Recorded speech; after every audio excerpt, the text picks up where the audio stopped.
L'autosabotage est une croyance totalement erronée, et pourtant tant de personnes en souffrent. Lors de ma précédente consultation, le monsieur me disait justement qu'il souffrait depuis de nombreuses années d'autosabotage, qu'il n'arrivait pas à agir en ses propres intérêts et à se nourrir de choses qui le comblent véritablement, sans être envahi par un profond et lourd sentiment de culpabilité. Je lui ai alors demandé, est-ce que vous êtes né avec cette idée ou cette envie de vous auto-saboter?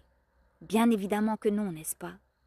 Il est important de réaliser qu'aucun être humain ne naît en ayant envie de s'auto-saboter, en ayant envie de se malmener ou de souffrir. Mais l'être humain n'évolue pas tout seul. En dehors de sa vaste et puissante structure énergétique, il y a d'innombrables énergies humaines et non humaines qui peuvent l'influencer à chaque instant. Dans le cas de figure de ce monsieur, je me réfère ici au conditionnement familial et collectif.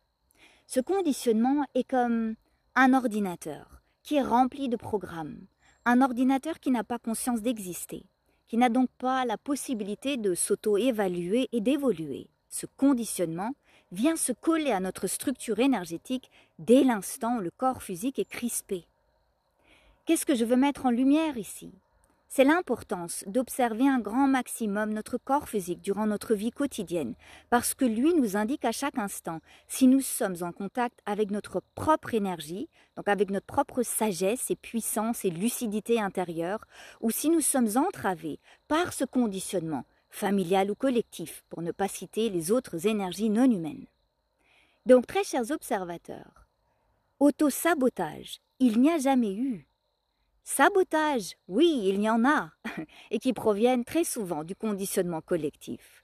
Voyez-vous, le grand bémol dans notre conscience actuelle, c'est que nous avons pour habitude de nous identifier à toutes les informations qui se manifestent à nous. Dès l'instant où une pensée surgit, je pense d'emblée qu'elle est mienne. Et de ce fait, il m'est difficile de savoir si l'auto-sabotage est une énergie qui m'appartient véritablement ou non. Mais fort heureusement, notre corps physique est là pour nous donner la réponse. Alors lorsque vous êtes dans le doute, lorsque vous faites face à une croyance, lorsque vous faites face à une émotion qui est oppressante, je vous invite à observer votre corps physique.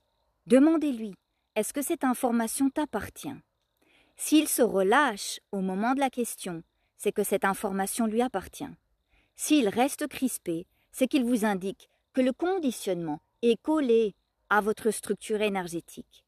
Et ce conditionnement-là peut influencer autant votre corps que votre mental, donc votre système de pensée et vos émotions.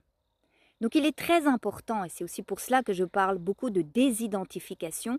Qu'est-ce que ça veut dire concrètement? Désidentification veut dire, entre autres, de pouvoir observer les choses avec du recul, avec une certaine forme de scepticisme. Il est important d'être dans le scepticisme. Bon nombre d'informations circulent dans ce vaste champ informationnel. Et pour pouvoir faire la différence entre ce qui m'appartient de ce qui ne m'appartient pas, le moyen le plus simple, c'est d'observer la réaction du corps physique.